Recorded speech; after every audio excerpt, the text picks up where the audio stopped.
안녕하십니까 여러분, 크립토 토마토 인사를 드리고 있습니다. 오늘 날짜는 2019년 5월 26일이고요. 자, 영상을 시작하기 전에 제가 또 오랜만에 과학기술의 발전을 대변할 수 있는 그런 영상 하나를 가지고 와 봤습니다. 이번에는 홀로그램 영상인데요. 정말 대단합니다. 정말 영화에서나 볼 법한 그런 일들이 현실에서 하나둘씩 일어나고 있는데, 일단 이 영상 함께 보도록 하시죠.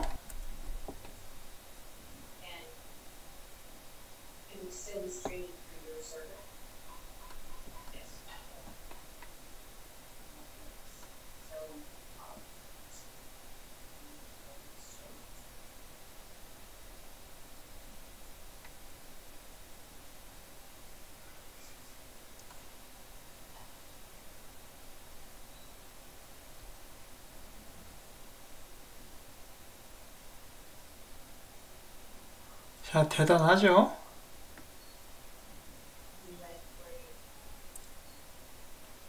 와, 사이즈도 막 커져요.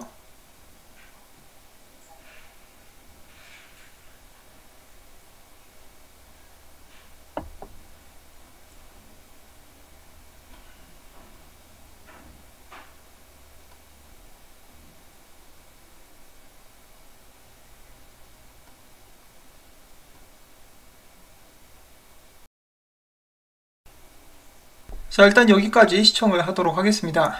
로봇에 의해서 홀로그램까지 이제 굉장한 세상이 눈앞에 펼쳐지려고 하고 있습니다. 자, 그러면 바로 암호화폐 소식 들어가 보도록 하겠습니다. 지금 비트코인 보시면은 가격이 8,058불이에요. 아직도 8,000불 위에서 굳건하게 버텨주고 있는 모습이 보여지고 있습니다. 자, 이 비트코인 전망에 대해서 저희가 잠깐 이제 또 돌아보도록 할 텐데, 여기서 올라가게 될지 밑으로 내려가게 될지 조만간 큰 움직임이 예상이 되고 있다라고 합니다. 자, 일단 국내 뉴스 먼저 보도록 하겠습니다. 금융감독위원회 곧 IEO 법적 논의 진행한다. ICO를 금지한 정부가 IEO에 대해서도 조만간 입장을 내놓을 것으로 보인다. 24일 한국 블록체인 학회가 주최한 2019 블록체인 학술대회에서 장경훈 금융감독원 핀테크 혁신실장은 현재 암호화폐 취급 업소를 어느 정도 선까지 제도화할지에 대해서 논의가 한창 진행되고 있다고 하면서 IEO에 대한 법적 논의 또한 계획하는 중이라고 밝혔습니다. ICO나 IEO나 이제 굉장히 좀 비슷한 면이 많다라고 볼 수가 있겠는데, 과연 IEO는 허가를 해줄지? 일단은 좀 힘들어 보이기는 하는데, 혹시 또 누가 알겠습니까? 국내 큰 거래소에서 뇌물 같은 거 엄청 퍼 부어가지고 또 승인을 받아낼 수도 있어요. 그래도 좀 힘들 것 같긴 하지만. 자, 얼굴로 결제하고 블록체인에서 월급이 나온다. 핀테크 기술 총 출동, 이런 기사가 나왔습니다. 대한민국에도 새로운 기술을 발전시키기 위해서 열심히 노력하는 사람들이 있습니다. 여기서는 몇 가지 아이디어 상품 잠깐 돌아보도록 하겠습니다. 엠마우스가 이날 선보인 기술은 출퇴근 인증 플랫폼과 블록체인 기술이다. 모바일 앱으로 출퇴근 여부를 체크하면 근로자와 고용주가 이를 공유한다. 출퇴근 기록은 블록체인으로 연동이 된다. 위변조가 불가능한 블록체인 기록을 정부가 지급 보증하는 채권으로 만들어서 이를 담보로 근로자에게 돈을 지급하는 방식이다. 노동시간을 채권화한 셈이다. 그 다음에 또 한 가지 신기한 기술이 있습니다. 신한카드가 선보인 페이스페이, 이 면상지불이라는 것인데, 이것이 방문객들의 이목을 붙잡았습니다. 실물 카드나 모바일 기기 없이 얼굴만으로 결제가 가능한 기술로 체험을 하려는 줄이 길게 늘어섰었습니다. 일단 디지털 키오스크에 본인 카드를 인식시키고 얼굴을 대면은 5초 안에 카드와 얼굴이 매칭이 됩니다. 3D와 적외선 카메라로 추출한 안면 정보가 카드의 인증수단이 되면서 지갑 없이 얼굴로만 결제가 가능해지는 것입니다. 이게 굉장히 신기하죠? 자, 그리고 여기 왠지 좀 달갑지 않은 인물이 이렇게 모습을 드러내고 있습니다. 자, 그 다음에는 그라운드 X에서 이 카카오톡의 이제 카카오 코인이라고도 볼 수가 있겠죠. 그라운드 X에서 12억 규모의 블록체인 앱 공모전 개막을 시작을 했습니다. 그래서 여러분 주변에 블록체인 관련된 기술을 잘 아는 사람들은 이 앱 공모전에 참가를 하시기를 바랍니다. 12억 규모예요. 상금이 대단하죠. 비트코인 1억 가기 기다리기보다 이 그라운드 X에서 주최하는 공모전에서 1등하면은 1억 이상 그냥 벌 수 있을 것 같습니다. 자, 다음 일본으로 가보도록 하겠습니다. 최근 비트코인 가격이 많이 상승했는데, 이와 더불어서 일본 암호화폐 거래소에 신규 가입자들 숫자가 급증했다라는 그런 소식입니다.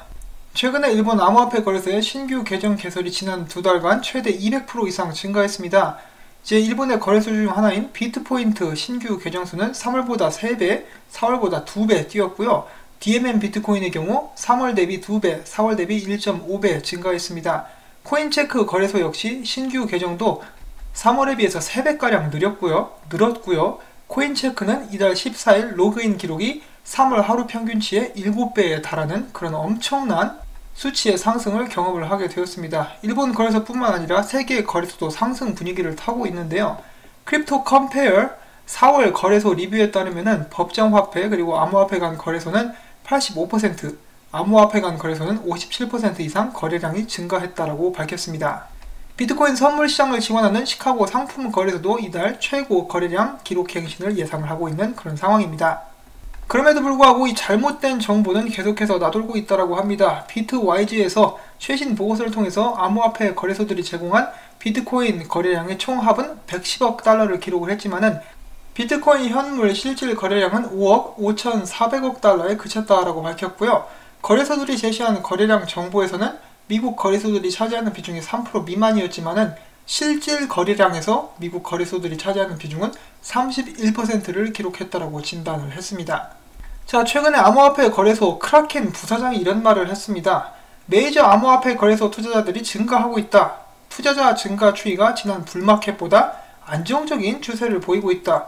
또한 비록 기관 투자자들이 들어오고 있지는 않지만 이라고 이야기를 했어요. 기관 투자자들이 들어오고 있지 않지만 전문 투자자들이 지속적으로 증가하고 있으며 암호화폐 거래에 합법적 자금이 유입되고 있다라고 설명을 했습니다. 자, 어떤 예는 기관 투자자들의 자금이 엄청나게 들어오고 있다라고 하고 이 크라켄 부사장 같은 경우는 기관 투자자들의 자금이 들어오고 있지 않다라고 이야기를 하고 자, 어느 말이 맞는지 모르겠습니다. 이 장외 거래소에서는 기관 투자자들이 열심히 들어오고 있는 반면 일반 거래소에서는 기관 투자자들 자금이 들어오고 있지 않는 것이 아닌가 하는 그런 생각도 들기도 하는데 이 말이 좀 엇갈리는 그런 현상들을 볼 수가 있습니다. 이더리움의 핵심 개발자가 최근에 이런 말을 했습니다. 오는 10월 중순에 예정된 이스탄불 업데이트가 연기될 가능성이 높다. 전혀 놀랍지 않죠? 이러한 이유로 신규 이더리움 거래 비용 모델은 매우 복잡하기 때문에 제 시간 안에 적용되기가 어렵고 프로파우 알고리즘 감사가 연기됐기 때문이라고 비겁한 변명을 한 건 아니고 설명을 했습니다. 최근에 라이트코인 관련 수수료 급증 이상 거래가 발생했습니다. 거래 이체의 규모는 8개가 좀 넘는 라이트코인이었는데 수수료는 라이트코인 200개 이상의 값이 나왔다라고 합니다. 무엇이 원인인지 이제 빨리 밝혀내야겠죠. 이런 모습은 이제 좋지 않습니다. 상용화되기에 큰 문제가 될 수 있는 그런 부분이기 때문이죠. 잠잠할만 하면은 한 번씩 일어나서 파장을 일으키는 이 남자 크레이그 라이트입니다. 이 보시면은 이 손가락도 지금 굉장히 위협적으로 이 눈알을 뽑아버리겠어 라는 그런 제스처를 취하고 있고 이제 양발은 또 빨간색이에요. 이 산타클로스를 좋아하는지는 모르겠는데 아무튼 이 특이한 포즈를 취하고 있는 크레이그 라이트인데 이번에는 그가 여기 보시면은 그 자신의 블로그인 것 같죠? 크레이그 라이트라고 써있고요. 그러면서 비트코인 SV가 이제 단 하나의 오리지널 비트코인이다라고 또 설명도 이렇게 해놓고 있습니다. 아무튼 그가 최근 칼럼에서 이제 대충 읽어보면은 나는 비트코인을 불법적인 일에 쓰여지도록 만들지 않았다. 내가 비트코인을 만들었다라고 다시 강조를 하고 있죠.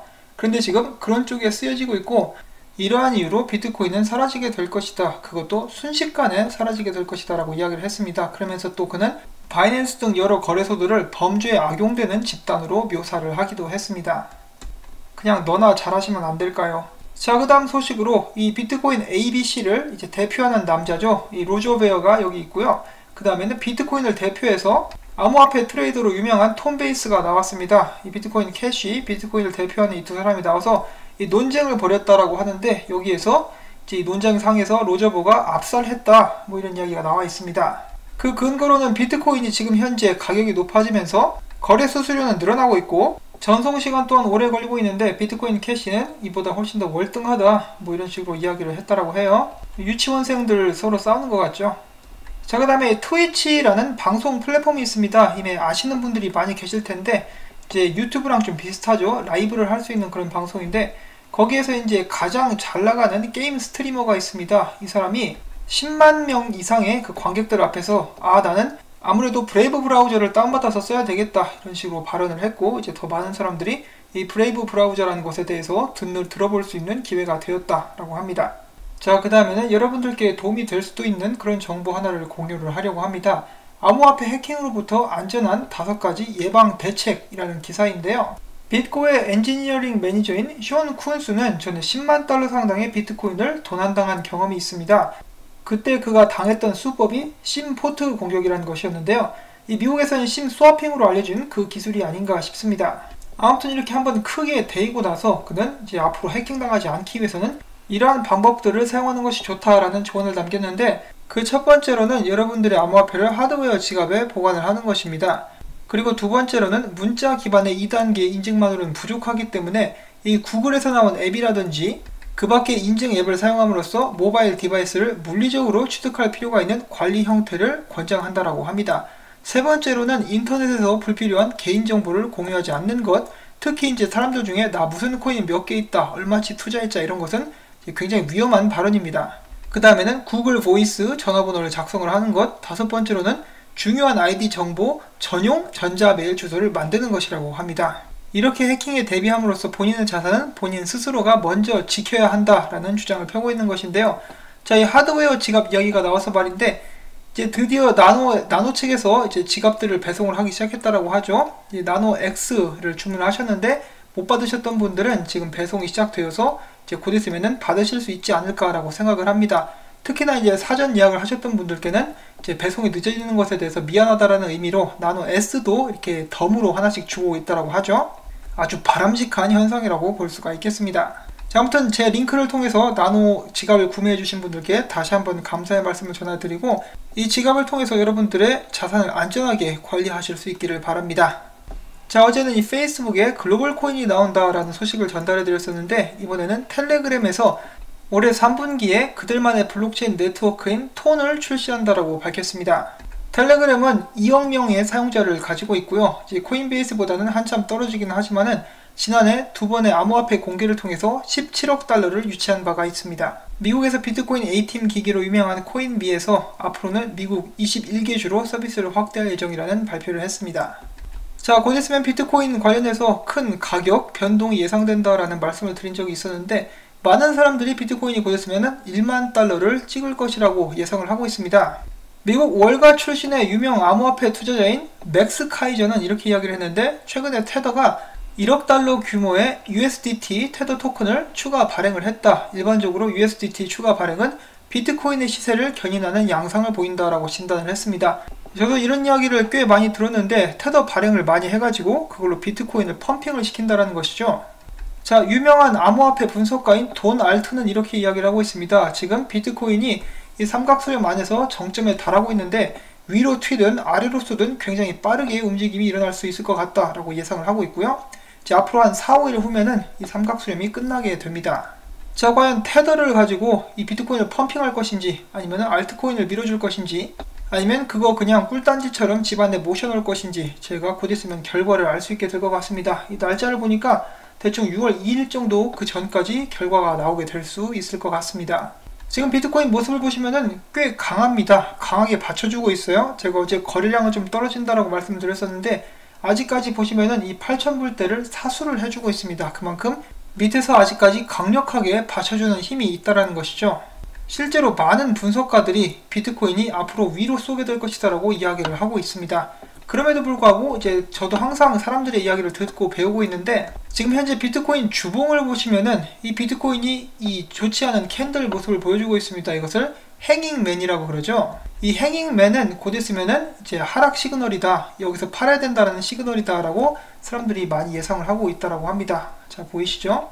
저 행잉맨이 나오면은 주로 그 다음 주부터는 하락을 하는 그런 모습들을, 경향들을 보여준 적이 있다. 자, 그렇지만은 항상 이렇게 차트 분석대로 가는 것은 또 아니죠. 그렇지만 이런 부분들은 이제 참고적으로 알아두시면 좋을 것 같아가지고 여러분들께 이렇게 소개를 해드립니다. 그리고 일단 아직 이 상태로 마감이 된 것이 아니에요. 여기서 올라가서 다른 형태의 캔들로서 이제 마감이 될 수도 있습니다. 근데 여기서 혹시라도 떨어진다라고 해도 실망할 필요는 전혀 없죠. 비트코인의 미래가 밝은 것은 바뀌지 않습니다.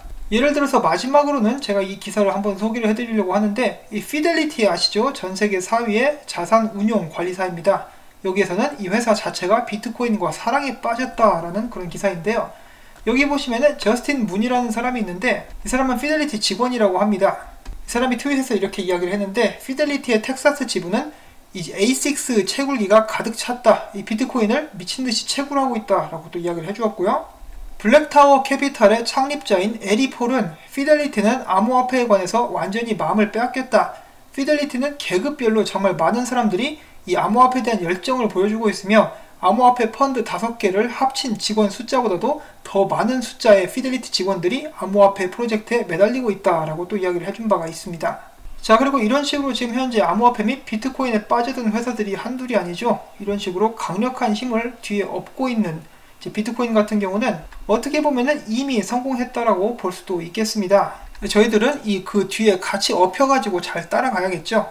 자, 아무튼 앞으로 있을 변동률에 대해서 잘 대비하시기를 바라면서 저는 오늘 영상을 여기서 마치도록 하겠습니다. 제가 오늘 수집하고 정리한 정보들이 여러분들께 도움이 되셨다면 언제나 그렇듯이 구독과 좋아요, 그리고 오늘도 정말 수고가 많았어 라는 의미에서 광고 시청 처음부터 광고가 끝날 때까지 꼭 여러분들께 부탁을 드리도록 하겠습니다. 여러분들의 광고가 없이는 저도 살아남을 수가 없습니다. 광고가 나오는 동안 일요일이니까 또 일어나셔가지고 스트레칭도 하시고 이제 앞으로 뭐 먹을까, 맛있는 거 뭐 먹어야 내가 기분이 좋아질까라고 한번 생각을 해보시는 것도 좋을 것 같습니다. 자, 그러면 저는 다음에 또 새로운 소식 가지고 찾아뵙도록 하겠습니다. 행복한 일요일 보내시기를 바랍니다. 안녕히 계십시오.